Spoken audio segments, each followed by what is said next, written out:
Саламатсыздар ма, құрметті оқушылар. Келесі біз жаңа форматқа сай жаңадан қосылған сұрақтардың шешімдерін қарастырамыз.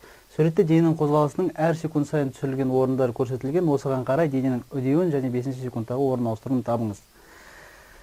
Бізге бірінші сұралып жатқан дененің үдеуі. Әрине, дененің үдеуі бастапқы жылдамдық жоқ болғандықтан S тең АТ квадрат бөлінген 2 формуласы арқылы табылады. Келесі, дене егер бірінші секундта 10 сантиметр жүрілгені бізге беріліп тұратын болса, уақытты тең 1 секунд деп аламыз. S тең 0,1 метр деп аламыз. Және орындарына қоятын болсақ, 0,1 тең А көбейтілген 1-дің квадраты бөлінген 2. Осы жерден үдеу бізде 0,2 метр бөлінген секунд квадрат шығады. Және келесі. 5 секундтағы жүрген жолды табу үшін, егер біз ойлап қарайтын болсақ, 5 секунд бойы тең үдемелі қозғалған дененің жолын тауып, одан 4 секунд бойы тең үдемелі қозғалып жүрген дененің жолын алып тастаған бізге ыңғайлы болады. 4 секунд бойы тең үдемелі қозғалған дененің жолын S4 және 5 секунд бойы тең үдемелі қозғалған дененің жолын S5 деп алатын болсақ, дельта S бізде тең болады S5 минус S4 тең болады AT5 квадрат бөлінген 2 минус AT4 квадрат бөлінген 2 тең А бөлінген 2-ні жақшаның сыртына шығаратын болсақ, Т5 дегеніміз 5 секунд, 5-тің квадраты минус 4-тің квадраты. Тең болады. Үдеуіміз 0,2 шықты. 0,2 бөлінген 2 көбейтілген 5-тің квадраты 25, минус 4-тің квадраты 16. Көбейтілген 9 тең болады 0,9 метр. Енді қайтадан жауабымызға келетін болсақ, үдеу 0,2 метр секунд квадрат және жолымыз 0,9 метр шықты. Жауап 3 пен 7, яғни жауап С. Дененің орташа жылдамдығы лездік жылдамдыққа тең болады. Егер лездік жылдамдық деген ол дененің бір моменттегі жылдамдығы, егер кез келген уақыттың бір моментіндегі, яғни лезіндегі жылдамдығы ол кез келген қозғалыста өзгеріп отыруы мүмкін. Тек қана бір қозғалыстан басқа. Яғни бізде орташа жылдамдық, басқаша сөз айтқан кезде, тек қана бір тұрақты мәнге тең, ал лездік жылдамдық ол уақытқа байланысты өзгеріп отырады.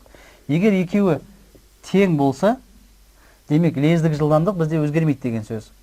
Ол жерден біз мынандай бір тұжырымға келе аламыз. В лездік тең болады константқа, яғни бір тұрақты мәнге. Ондай қозғалыс бізде тек қана бір ғана қозғалыстың түрінде мүмкін, яғни ол дене бір қалыпты жылдамдықпен қозғалса дейміз.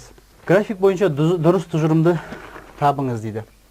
График бойынша бізге ВТ, яғни ең бірінші қатарда біз графиктің түріне қараймыз. ВТ графигі түзу сызықта қозғалатын дененің үдеуінің модулі 2 метр секунд квадрат дейді. Бірінші пунктте. Дененің үдеуін табайық. А тең дельта В бөлінген дельта Т. Яғни бастапқы жылдамдық 4 метр секунд, соңғы жылдамдық біз уақыттың 2 секунд мезетін алатын болсақ, 0 деп алуға болады. Яғни В соңғы 0 минус В бастапқы 4 бөлінген 2 секундта сол жерге шейін қозғалатын болсақ, бөлінген 2 тең болады минус 2 метр секунд квадрат. Бізде бірінші пунктта дененің үдеуінің модулі дегендіктен бірінші пункт бізде дұрыс болып табылады. Екінші пункт. 0-2 секунд арасында орын ауыстыру 4 метрге тең дейді. ВТ графигінде орын ауыстыру графиктің астында қалған ауданмен беріледі. Мына жерде графиктің астында қалған аудан бізде үшбұрыштың ауданы. Үш бұрыштың ауданын қарастыратын болсақ, S тең 4 көбейтілген 2 бөлінген 2, яғни ол да тең 4 метрге. Ол да дұрыс. Үшінші, дене қозғалыс басталғаннан 4 секундтан соң бастапқы орнына қайта келеді. Егер біз орын ауыстыруды қарастыратын болсақ, дене бастапқы бір жылдамдықтан кемімейлі қозғала отырып, екінші секундта жылдамдығы 0 болған, ары қарай теріс бағытта үдей отырып, тағы 2 секундтан кейін жылдамдығы минус 4 метр секунд болған. Егер біз 0 мен 2 секунд аралығында 4 метр қозғалсақ, 2 мен 4 секунд аралығында орын ауыстыруымыз минус 4 метр, сондықтан дене қозғалысын басталғаннан 4 секундтан соң бастапқы орнына қайта келеді. Дене үдемелі қозғалыс жасауда жоқ, бұл дұрыс емес. Дене кемімелі қозғалыс жасауда. Дененің жылдамдығы тұрақты, әрине графиктен көріп отырсыздар, дененің жылдамдығы өзгеріп отыр. Дененің үдеуінің мәні тұрақты. Бұл бір қалыпты тең үдемелі қозғалыс болғандықтан 4-ші және 5-ші пункттар дұрыс болып табылады. Келесі есеп, егер горизонтқа альфа 45 градус бұрыш жасай лақтырылған дененің лақтыру жылдамдығы мен лақтыру бұрышы 2 есе арттырылса, төмендегі тұжырымдардың дұрысы. Егер лақтыру жылдамдығы бастапқыда V болса, кейіннен V2 тең 2V, яғни 2 есе арттырылады дейді. Бұрыш альфа 1 болса, кейінгі бұрыш альфа 2 тең 2 альфа тең болады дейді 90 градусқа. Келесі, біз пункттерге өтейік. Дененің ұшу қашықтығы болмайды. Әрине, егер 90 градус бұрышпен лақтыратын болсақ, дене тік жоғары лақтырылған деген сөз. Демек, дененің ұшу қашықтығы болмайды. Дененің көтерілу биіктігі артады. Әрине, 90 градуста дене максимал биіктікке көтеріле алады. Дененің ұшу уақыты артады. Әрине, ол да дұрыс. Дененің максимал биіктігіндегі жылдамдығының модулі өзгермейді. Дененің максимал биіктігіндегі жылдамдығы, егер 45 градус бұрышпен жасап лақтырған кезде, ол V косинус альфаға тең еді. Қазір болса біздің ең максималды биіктігімізде дененің жылдамдығы 0-ге тең, яғни ол өзгеріп отыр. Жылдамдық векторының горизонталь құраушысы болмайды, ол да дұрыс, өйткені тік жоғары лақтырып отыр. Дененің траекториясы түзу сызықты болады. Ол да дұрыс, бір сызықтың бойымен жоғары көтеріліп, сол сызықтың бойымен қайтадан төмен түсеміз. Дене бір қалыпты қозғалады, жоқ. Дене үдемелі қозғалады, үдеуде G-ға тең болады. Дененің жалпы орын ауыстыруы артады. Керісінше, дененің жалпы орын ауыстыруы бірінші жағдайда бар еді, екінші жағдайда жоқ. Сондықтан ол да дұрыс емес. Яғни жауап 4, 7, 8 Б жауабы. Келесі есепте төмендегі графикке байланысты бірнеше тұжырым айтылды. Олардың ішіндегі дұрыс емесін табыңыздар дейді. Графикке қарайтын болсақ, график үдеу уақыт графигі және графикті 3 түрлі үдеумен қозғаламыз. Бірінші бөлік, екінші бөлік, үшінші бөлікте 3 бөлікті бөлетін болсақ, бірінші бөліктегі үдеуіміз 2 метр секунд квадрат, екінші бөлікте үдеуіміз жоқ, яғни тұрақты жылдамдықпен қозғалған боламыз. Үшінші бөлікте болса үдеуіміз теріс. Келесі, егер біз тұжырымдардың өзіне келетін болсақ, пункттерге келетін болсақ, бірінші пунктте 0-2 секунд аралығында дене үдемелі қозғалады дейді. Әрине, ол жерде үдеу плюс болғандықтан дененің жылдамдығы артады, ол үдемелі қозғалыс.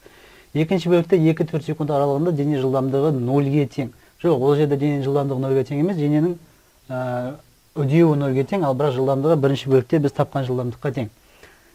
Үшінші пунктте соңғы 1 секундта дене жылдамдығы азаяды дейді. Үдеу теріс болғандықтан дененің жылдамдығы кеми түседі. Төртінші бөлікте бізде дене жалпы 12 метрден артық жол жүре алмайды дейді. Оны табу үшін біз бағанағы бөлген 3 бөліктің жолдарын жеке-жеке тауышамыз. Яғни жалпы жол тең S1 плюс S2 плюс S3-ке тең болады. Ары қарай S1 тең бізде бастапқы жылдамдық жоқ болғандықтан АТ квадрат бөлінген 2 формуласымен, яғни А1 Т1 квадрат бөлінген 2 деген формула арқылы табымыз. A1 бізде бірінші бөліктегі үдеу 2 метр секунд квадрат. Сол үшін 2 көбейтілген Т бізде 2 квадраты бөлінген 2, яғни 4 метр шығады. Екінші бөлікке келетін болсақ, S2 ол жерде біздің жылдамдығымыз тұрақты болғандықтан бір қалыпты қозғалыс VT формуласымен шығады. Яғни V көбейтілген T2 дейік, өйткені екінші бөліктегі біздің уақыт, ол да 2 секундқа тең.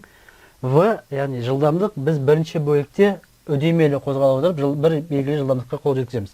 V тең бірінші бөліктегі үдеуіміз біздің A1 көбейтілген T1-ге, яғни A1 бізде 2 көбейтілген T1, ол да 2 тең 4 метр секунд болады. S2 4 көбейтілген екінші бөлікте 2 мен 4 секундтар арасында қозғалғандықтан 2 секунд болады, тең болады 8 метрге. Ары қарай үшіншісін қарастырмауға да болады, үшінші бөлікті, өйткені бірінші және екінші бөліктің жолдары 4 метр және 8 метр, 12 метрді біз құрап қойдық. Үшінші бөлікте қай бағытта қозғалғанымызды қарамастан жол теріс шама бола алмайды, сондықтан 12 метрден көп болады. Сондықтан бізде төртінші пунктіміз қате. Бесінші пункт дененің орнын ауыстыруы нөлге тең, оны да есептемей логикалық түрде көзбен қарап түсінуге болады. Өйткені бірінші бөлікте біз 2 секунд жүреміз, екінші бөлікте 2 секунд жүреміз. Үдеуіміз бірінші бөлікте өте үлкен, бір арақашықтық жүреміз. Келесі бөлікте біз дәл сол бағытта, бірақ кемімелі қозғаламыз. Уақытымыз аз, үдеуіміздің мәні аз, ол нөлге тең болуы мүмкін емес. Яғни бастапқы орынға қайтадан келуі тіптен мүмкін емес. Сондықтан біздің қате жауаптарымыз 2, 4 және 5-ші жауап Д жауабы болады. Келесі есепке өтетін болсақ, дене жер бетінен тік жоғары лақтырылып, максимал H биіктікке жеткені белгілі болса, төмендегі берілген шамалардың қайсысын анықтауға болатын формула дұрыс берілген дейді. Яғни бірнеше формулалар берілген, және олардың атаулары берілген, қайсысы дұрыс дейді. Енді байқайтын болсақ, дененің көтерілу уақыты, дененің құлау уақыты, екінші пункт және төртінші пунктта дененің ұшу уақыты деген сияқты бірнеше уақыттар берілген. Дененің жалпы көтерілу уақытының формуласы Т көтерілу, кітаптан естеріңізде бойынша V0 бөлінген G. Бірақ ондай формула бізде жоқ, біз керісінше денені жоғары лақтырдық, дене ең жоғары нүктесіне шейін барды, өзінің кейінгі бөлікте құлайды дейік. Біз құлаған бөлігін алатын болсақ, ол еркін құлау, яғни еркін түсу. Еркін түскен кезде биіктік H тең GT квадрат бөлінген 2 болады. Осы жерден біз уақытты қорытатын болсақ, яғни Т уақытты қорытып алатын болсақ, Т тең 2H бөлінген G түбір астында болады. Бұл Т құлауға тең, яғни барлығымызға мәлім Т көтерілу тең Т құлауға. Бірінші пунктқа келеміз. Дененің көтерілу уақыты 2H бөлінген G. Қате, оның түбірі жоқ, сол үшін бірінші жауапты сызып тастаймыз. Дененің құлау уақыты 2H бөлінген G түбір астында, әрине көтерілу уақыты мен құлау уақыты бізде тең, сондықтан екінші пункт дұрыс деп айтыламыз. Тағы да уақыт деген жерлерге келетін болсақ, төртінші пунктта бар екен, дененің ұшу уақыты мынандай бір мәнге тең дейді. Жоқ, дұрыс емес. Дененің ұшу уақыты, құлау уақыты, көтерілу уақыты плюс құлау уақыты, яғни мына мәннің 2 еселенгеніне тең. Сол үшін мына мәннің 2 еселенгеніне тең. Сол үшін оны біз төртінші жауапты сызып тастаймыз. Дененің ең жоғарғы нүктедегі жылдамдығы V тең GT дейді келесі пунктте. Бұны бірден сызып тастауға болады, өйткені дененің ең жоғарғы нүктедегі жылдамдығы 0-ге тең. Тағы да уақыт туралы бізде міне 8-ші пунктта сұралған екен. Дененің ұшу уақыты түбір астында 4H бөлінген G дейді. Түбір астында 4H болмайды, мына мәнді біз, мына берілген мәнді 2-ге көбейтетін болсақ, 8H болады түбір астында, сол үшін 8-ші жауапты да сызып тастауға болады. Келесі. Үшінші пунктқа ораламыз. Дененің бастапқы жылдамдығы V0 2GH. Егер уақытсыз деп біз атаған формуланы қарастыратын болсақ, яғни V квадрат тең V0-дің квадраты плюс минус 2GH деген формуланы қарастыратын болсақ, дене ең жоғарғы нүктесіне шыққан кезде оның соңғы жылдамдығы 0-ге тең, яғни мына V-ны сызып тастауға болады. Сол осы жерден V0 тең 2GH түбір астында деп айтуға болады. Яғни байқағанымыздай үшінші пункт дұрыс екен.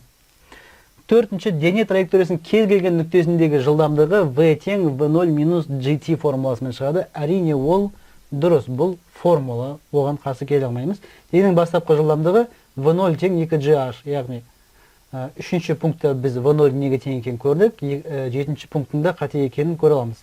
Сонда бізге анықтауға болатын формуланың дұрыс берілген дейді. Яғни дұрыстарын табатын болсақ, екінші, үшінші және алтыншы пункттар. 2, 3 және 6 деген пункттар бізде Д жауабында бар. Келесі есепке өтейік. Келесі есепте суретте дененің жылдамдығының уақытқа байланысты өзгеру графигі көрсетілген. Дененің бірінші және екінші. Бірінші және екінші дегенде бұл жерде кішкене пысықтай кету керек деп ойлаймын. Бірінші секунд деген ол 1 секунд және екінші секунд дегенде ол 1 секунд болып табылады. Өйткені екінші, бірінші деген, ініші деген жалғаулар ол реттік нөмірін білдіруші жалғау болып табылады.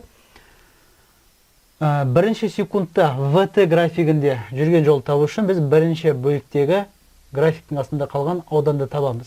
Яғни бізде тік төртбұрыш график бойынша 1 көбейту 1, яғни S1 бірінші секундтағы жол тең 1 көбейту 1 тең болады 1 метрге. Екінші бөліктегі жол не болмаса орын ауыстыру S2 тең болады екінші бөліктің ауданы, яғни уақыт бойынша біз 1 секундтан 2 секундқа шейін өтеміз екінші бөлікте, ал жылдамдығымыз 3 метр секунд болғандықтан 3 көбейтілген 1 тең болады 3 метрге. Жауап, бірінші секундтағы жол бізде 1 метр шықты, және екінші секундтағы жол бізде 3 метр шықты. Яғни жауап 1 мен 7 болу керек. Бізде ол Б жауабы дейміз. Ары қарай кеттік. Аңшы 60 метр жердегі нысанаға тура көзеп горизонталь бағытта оқ атты дейді. Егер оқ нысанадан 1,5 см төмен тисе, оқтың жылдамдығы горизонталь бағытта бастапқыда ешқандай керісінше, вертикаль бағытта бастапқыда ешқандай жылдамдық жоқ, тек қана горизонталь бағытта жылдамдық болғандықтан біз вертикаль бағыттағы қозғалысты еркін түсу ретінде қарастыра аламыз. Яғни H тең GT квадрат бөлінген 2 формуласын қолдана аламыз. Осы жерден бізге H белгілі, G-ді, яғни еркін түсу деуін білеміз, уақытты таба аламыз. Уақыт тең 2H бөлінген G түбір астында. Егер мәндерін орнына қоятын болсақ, 2 көбейтілген 1,5 см дегеніміз ол 0,015, яғни 1015 метр деген сөз бөлінген 10 түбір астында. Есептей келе 0,03 түбір астында тең екенін көреміз. Тағы да бізге есептің шарты бойынша 0,3-тің түбірі 0,15-ке тең деп беріп қойған екен. Яғни мынаны реттеп жазатын болсақ, 10-ның минус 1 дәрежесі көбейтілген түбір астында 0,3 деп айтуға болады. Тең 0,15, сонда 0,05 секунд шықты. Уақытымыз 0,05 секунд шықты. Келесі, біз анықтау керекні шамамыз ол горизонталь бағыттағы оқтың жылдамдығы. Оқтың жылдамдығын горизонталь бағытта ешқандай үдеу жоқ болғандықтан бір қалыпты қозғалыс оқтың жылдамдығын S тең V көбейтілген T формуласы бойынша табамыз. S бізде белгілі 60 метр, және уақытты таптық біз 100-ден 5 секунд екен. V тең S бөлінген 100-ден, кешіріңіздер, S бөлінген T тең 60 бөлінген 100-ден 5 метр секунд тең болады. Бізде жауап 1 1200 метр секунд. 1200 метр секундты километр сағатқа айналдыратын болсақ, 4320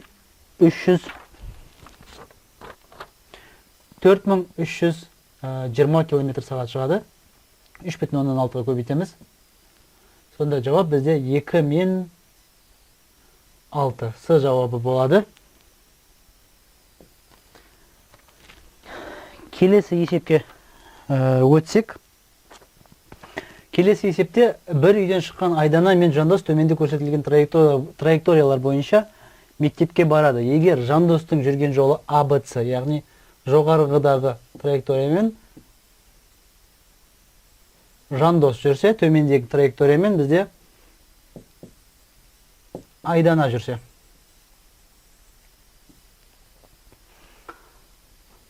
Егер Жандостың жүрген жолы АБЦ, Айдананың жүрген жолы АДЦ және жарты шеңберінің радиусы 200 метрге тең болса, онда төмендегі тұжырымдардың дұрысы дейді. Бірінші тұжырым Айдананың жүрген жолы көбірек, екінші тұжырым Жандостың жүрген жолы көбірек. Қайсының жүрген жолы көбірек екенін формулалар бойынша есептейік. Адан Б нүктесі арқылы С-ға келетін болсақ, Жандостың жолы, яғни S тең біз шеңбердің жартысын жүрген боламыз. Шеңбердің толық ұзындығы 2πr болса, Жандостың жолы жарты шеңбер, ол π көбейтілген r болады. Егер радиусымыз 200 метрге тең болса, ол 200 π не болмаса 628 метр шығады. S Жандос деп белгілеп қойдық. S Айдана болатын болса, бізде ол радиустың АДС траекториясы арқылы радиуспен оның траекториясының жартысы бізде гипотенуза құрайды, екі радиуспен. Сонда АД арасы бізде Пифагор формуласы арқылы есептеуге болады. Түбір астында 2 көбейтілген r болады. Ол АД және тағы да ДЦ аралығын өткендіктен бұл жерде түбір астында 2 r болады. Сондықтан Айдананың толық жүрген жолы S Айдана 2 көбейтілген түбір астында 2 r болады. Есептесек, Айдананың жолы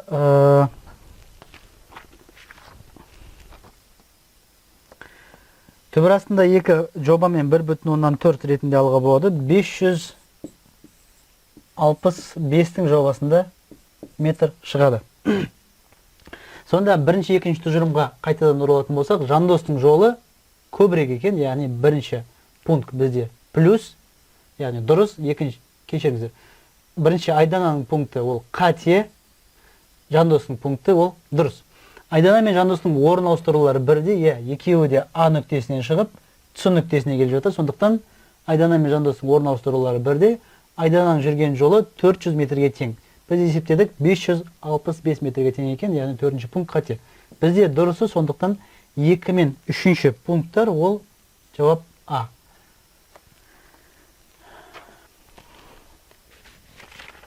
Келесі есепке келетін болсақ, қозғалыс теңдеуі x тең 5 минус 6t болатын. Бірінші денемен қозғалыс теңдеуі x тең 2t минус 3 болатын. Екінші дененің кездесетін уақыты мен координатасы анықтау керек дейді, координатасын. Егер екі дене кездесетін болса, біз міндетті түрде x1 тең x2 деп алуымыз керек. Неге? Өйткені кездесу деген олардың бір координатада тұруы деген сөз, сондықтан олардың x бойынша координаталары тең болады. Енді екі теңдеу теңестіретін болсақ, 5 минус 6t тең болады 2t минус 3 8t тең болады бізде 8-ге, және t тең болады 1 секундқа. Уақытты таптық, кездесетін уақыты 1 секунд болады екен, кездесетін координатасы. Координатаны табу үшін біз кез келген екі теңдеудің біріне уақытты алып келіп қайтадан орнына қоюымыз керек. Мысалға бірінші теңдеу қоятын болсақ, x тең 5 минус 6t, яғни t-ның орнына 1 секундты қоятын болсақ, тең жалғастыра берейік. 5 минус 6 көбейтілген 1 тең болады минус 1 метрге. Сонда жауап бізде 1 секунд және минус 1 метр. 1 мен 5 деген жауапты іздейміз. Жауаптың арасынан Д жауабының, варианттардың арасынан Д жауабынан 1 мен 5 деген жауапты табамыз дейміз. Келесі есепте еркін құлаған дене қозғалысының соңғы 2 секундында жалпы биіктіктің 4-тен 3 бөлігін жүрсе дейді. Жалпы биіктік. Бұл есепті шығару үшін біз соңғы 2 секундта егер дене жолдың немесе биіктіктің 4-тен 3 бөлігін жүрсе, 2 секундқа дейін, яғни жалпы H биіктікті құлаған уақытты біз Т деп алатын болсақ, мына бір бөлікті Т минус 2 секунд уақытта өткеніміз белгілі. Және ол биіктік бізде жалпы биіктіктің 4-тен 1-не тең, яғни H бөлінген 4-ке тең екенін түсіне білуіміз керек. Келесі. Еркін құлаған дене үшін H тең G Т квадрат бөлінген 2. Әрине, Т деген ол жалпы биіктікті құлау уақытымыз. Бөлсек, дәл сол мәнді біз, яғни бірінші бөлік Т минус 2 уақытта біз H бөлінген 4 биіктікті өтеді екенбіз. H бөлінген 4 тең дейік G Т минус 2-нің квадраты бөлінген 2. Яғни 2 теңдеуді бір-біріне бөлетін болсақ, мына жақтан біз мынандай бір қорытындыға келуімізге болады. H пен H бөлінген 4-тің қатынасы бізде 4 шығады, тең G бөлінген 2, не болмаса мына жерде басқа си алып сызып көрсетсек болады. G бөлінген 2 мен G бөлінген 2-ні қысқартып жерсек болады. Бұл жерден де бізде Т-нің квадраты бөлінген Т минус 2-нің квадраты деген жауап қалады. 4 тең Т квадрат бөлінген Т минус 2-нің квадраты болатын болса, біз бүкіл теңдікті түбірі астына алу арқылы 2 тең Т квадратын түбір астында Т қалатын білеміз, Т минус 2-нің түбір астында, квадратын түбір астында Т минус 2 қалатын көз жеткіземіз. Ары қарай жалғастыратын болсақ, 2 көбейтілген Т минус 2 тең болады Т-ға, 2Т минус 4 тең болады Т-ға, және Т тең 4 секундқа.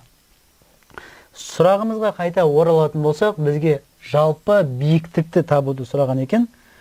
Жалпы биіктік H тең, ең басында жазық теңдеуін G Т квадрат бөлінген 2, яғни 10 көбейтілген 4-тің квадраты бөлінген 2 тең болады 80 метрға. Жауапқа оралатын болсақ, біздің биіктігіміз 80 метр шықты. Басқа 70 метр, 50 метр және 5000 сантиметр, 700 дециметр және 50 000 миллиметр деген жауаптарды біз бірден сызып тастай аламыз. Енді 800 сантиметрге келетін болсақ, ол метрге айналдырған кезде 8 метр ғана болады екен, яғни біздің жауабымыз боламайды. 800 миллиметр деген ол 0,8 метр болады, ол да жауабымыз боламайды. Сондықтан біздің жауап тек қана үшінші болады, яғни Е жауабын белгілейміз. Келесі есеп қозғалыс басталғаннан кейінгі 9 секундта 68 метр жол жүрген дененің үдеуі және 8 секундта жүретін жолы. Бірінші дененің үдеуін табатын болсақ, дене тең үдемелі қозғалып жатыр және бастапқы жылдамдығы жоқ, сондықтан 9 секундта 68 метр жүреді екен. Біз 9 секундта жүрген жолынан, яғни оны S9 деп белгілейік. 8 секундта жүрген жолын, мына ара қашықтық S9 болса, мына ара қашықтықты S8 деп белгілейік.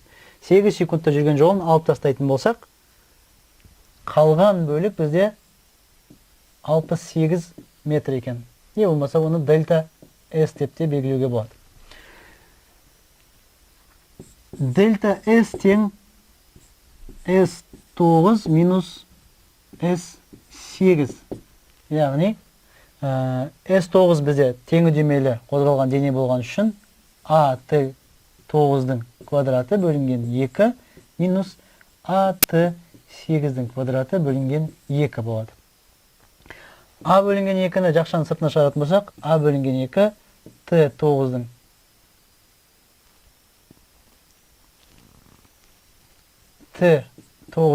квадраты минус Т8-дің квадраты. Ары қарай. Дельта S-тің 68 метрге тең екенін ескеретін болсақ, 68 тең А бөлінген 2, 9-дың квадраты минус 8-дің квадраты. Яғни тең болады 9-дың квадраты 81, 8-дің квадраты 64. Егер айыратын болсақ, 17А бөлінген 2 шығады. Осы жерден 17 мен 68 қарайтын болсақ қысқарады. А тең 8 метр секунд квадрат шығады. Яғни үдеуді таптық. Үдеу бізде 4-ші жауап 8 метр секунд квадрат екен. 8-ші секундта жүретін жолды да дәл осындай тәсілмен таба аламыз. 8-ші секундта жүретін жол дененің 8 секундта жүрген жолынан дененің 7 секундта жүрген жолының айырымы болып табылады. Дельта S 2 дейік, бұл жерде дельта S 2 болатын болса, дельта S 2 тең болады S8 минус S7 А бөлінген 2 дәл жаңағындай Т8-дің квадраты минус Т7-ның квадраты тең болады. Үдеудің орнына 8 метр секунд квадратты қоямыз. 8 бөлінген 2, 8-дің квадраты 64 минус 7-ның квадраты 49. Яғни мына жерден 15 шығады. 15 көбейтілген 8 бөлінген 2 4 болады. Тең 60 метр шығады екен. Жауаптарымызға ораламыз. Дененің 8 секундта жүрген жолы 60 метр. Ол 5-ші жауап екен. 4 пен 5 деген жауап ол А нұсқасында тұр екен дейміз. Келесі есеп дене тежеледі. Осы кезде төмендегі шарттардан орындалатыны. Әрине, дене тежелетін болса, оның үдеуі 0-ден төмен болу керек. Сондықтан бірінші тұжырымды бірден белгілейміз. Кейін, дене тежелетін болса, оның соңғы жылдамдығы бастапқы жылдамдығынан кем болу керек. Яғни, екінші жауапты да біз белгілей аламыз. А тең 0 ол автоматты түрде кетеді. Бірінші тұжырыммен қарама-қайшы. Және төртінші тұжырымда А үлкен 0, ол да автоматты түрде бірінші тұжырыммен қарама-қайшы болғандықтан сызып тастауға болады. Бесінші тұжырымды да сызып тастаймыз, өйткені екінші тұжырыммен қарама-қайшы. Жауап А жауап, яғни А нұсқасы болады. Келесі есепте екі дөңгелек суреттегі лентамен байланыстырылған. Егер лента дөңгелектердің шетімен сырғанамай айналып жатса, төмендегі тұжырымдардың дұрысы дейді. Сырғанамай айналып жататын болса, бұл екі дөңгелектің жылдамдықтары бірдей деген сөз. Өйткені трактордың мысалынан қарастыруға болады. Трактордың екі дөңгелегінің екі түрлі болғанына қарамастан, екеуі бірге қозғалады. Дәл сондай біздің жағдайымызда бір лентаның бойымен қозғалғандықтан, ол екі шеңберіміз, яғни берілген екі шеңберіміз жылдамдықтары бірдей болады. В кіші шеңберді бірінші, үлкен шеңберді екінші деп белгілейтін болсақ, В1 тең В2 болады. В1 тең В2 болғандықтан автомат түрде S1 тең S2 болады. Біз енді өз тұжырымдарымызға келетін болсақ, берілген бізге кіші дөңгелектің периоды үлкенінкінен артық дейді. Периодты табу үшін біз Т тең 2πr бөлінген В формуласын қолдана аламыз. Т1, яғни бірінші дөңгелектікі R1 болады. Жылдамдық екеуінде бірдей болған үшін біз индексін қоймай-ақ қоюға болады. Т2 тең 2π R2 бөлінген В, яғни 2π бөлінген В мәні 2 теңдеуде де бар. Сонда период бізде тек қана радиуспен тура пропорционал болып тұр. 2π бөлінген В бізде тұрақты шама ретінде тұр дейміз. Енді егер период радиуспен тура пропорционал болатын болса, бізде бірінші дөңгелектің радиусы кіші, сол үшін бірінші дөңгелектің периоды екіншісінікінен кіші болады. Яғни бұл бірінші біздің тұжырымымызға дәлел. Кіші дөңгелектің периоды үлкенікінен артық дейді, олай емес екен. Үлкен дөңгелектің жиілігі кішінікінен артық дейді. Енді жиілік периодқа кері пропорционал шама екенін ескертсек, ню 1 үлкен болады, ню 2-ден.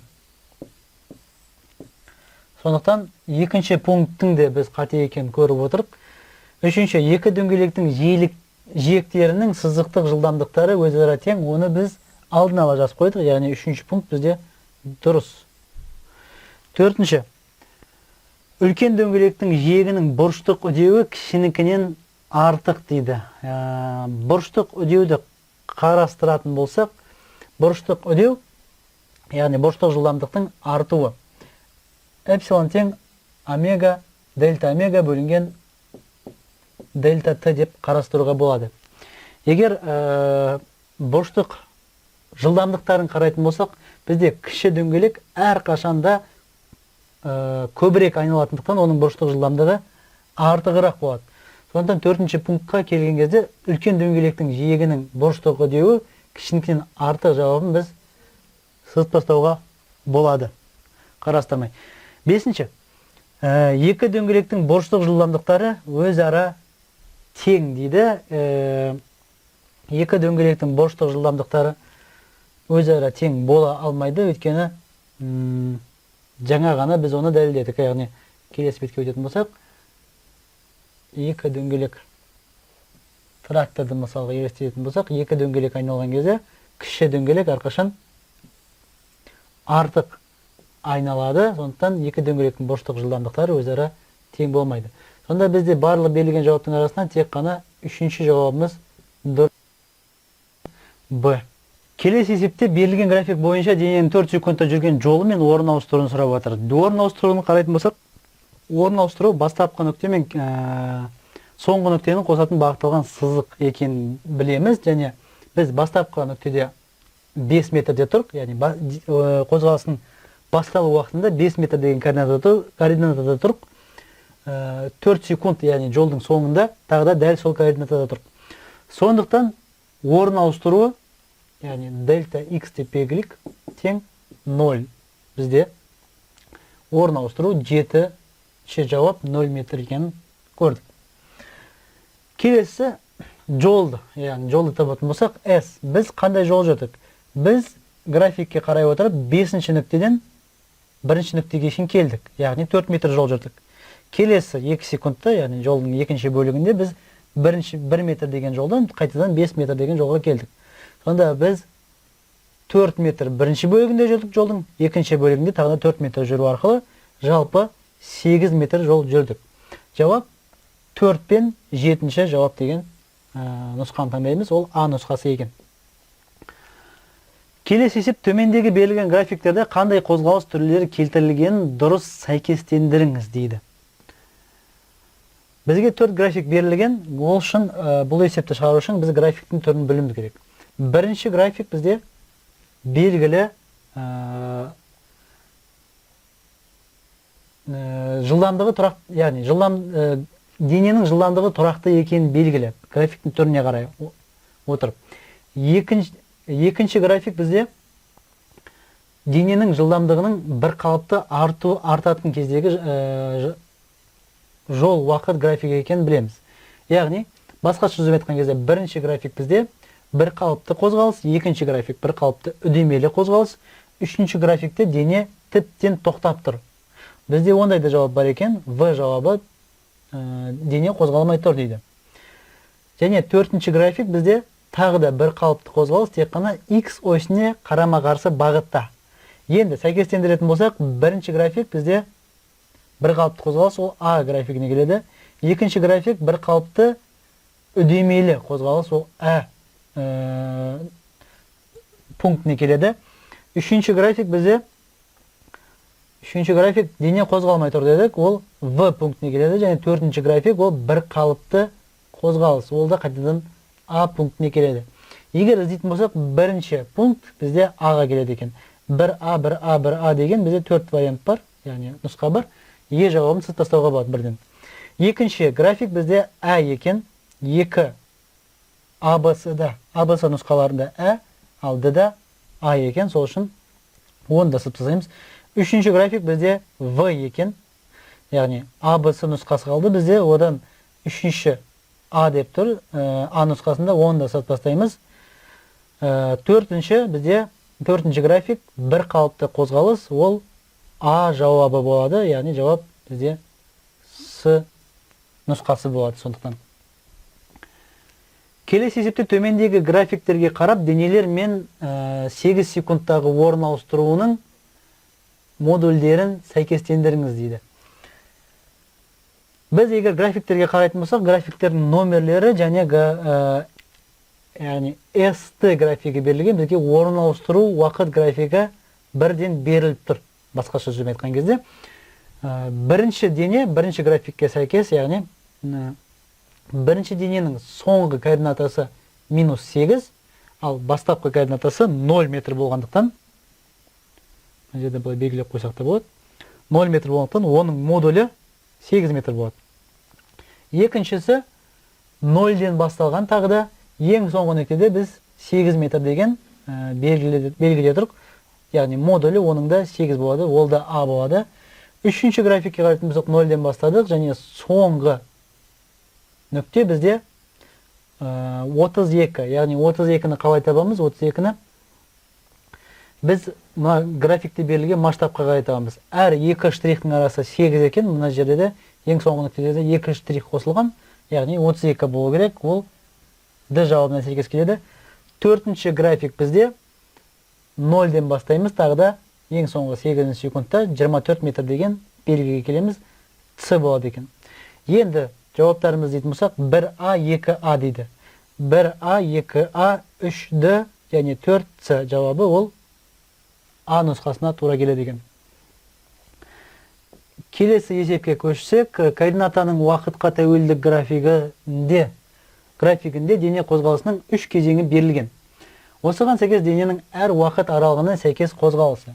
Тағы да XT графигін көріп тұрық. Біз XT графигінде сызықтық арту бізде бір қалыпты қозғалысқа сәйкес келеді. Қарап отырсақ, бірінші бөлікте біздің графигіміз сызықтық артуда, екінші бөлікте де және үшінші бөлікте сызықтық кемуде. Яғни, былайша айтқан кезде, графиктің үш бөлігі де бір қалыпты қозғалысқа тура келеді, ол Д жауабына сәйкес келеді. Келесі есеп радиустары әртүрлі R2 тең 2R1 дейді, яғни екі есе өзара байланысқан екі диск бір ось бойымен айнала қозғалады дейді. А2 және А1 нүктелеріндегі сызықтық жылдамдықтарының және бұрыштық жылдамдықтарының қатынастарын табыңыздар. Егер екі диск, яғни мына жерде ішкі диск және сыртқы диск бір-бірімен байланысқан болса, яғни байланысқан деген қатырылып қойған деген сөз.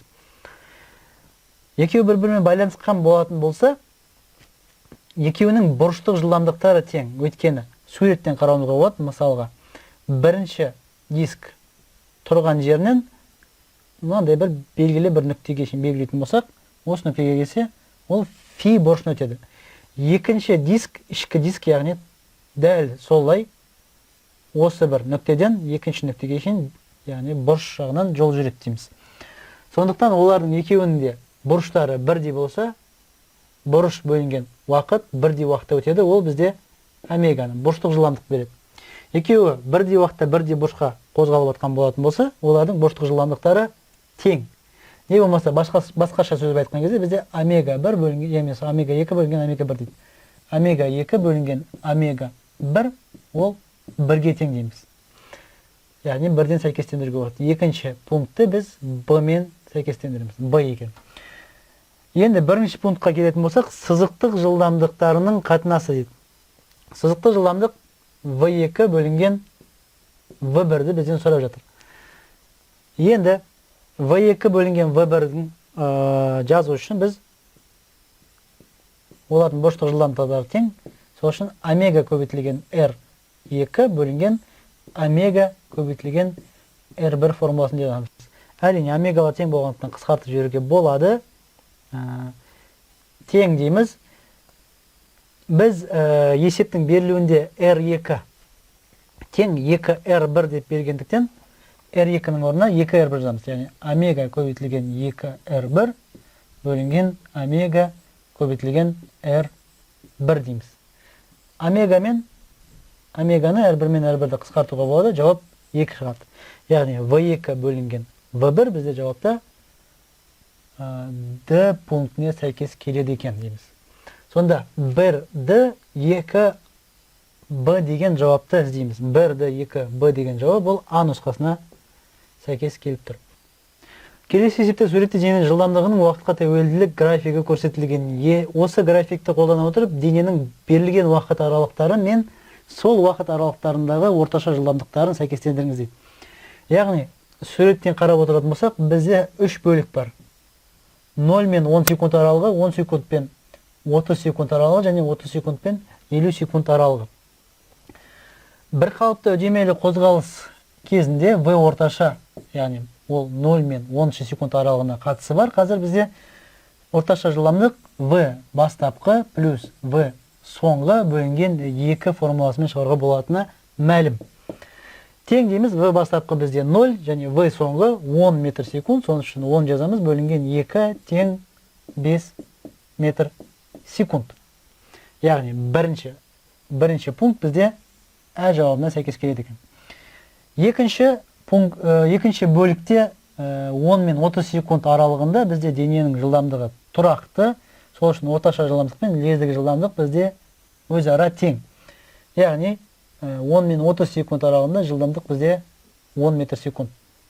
Үшінші пункт 0 мен 50 секунд аралығында, және төртінші пункт 30 мен 50 секундтар аралығында. Біз төртінші пунктты бірінші шығарып алсақ. Төртінші пункт бойынша 30 бен 50 секунд аралығында дене қарайтын болсақ кемімелі қозғалған. Бір қалыпты, яғни тең үдемелі қозғалысының барлығында бізде мына формула,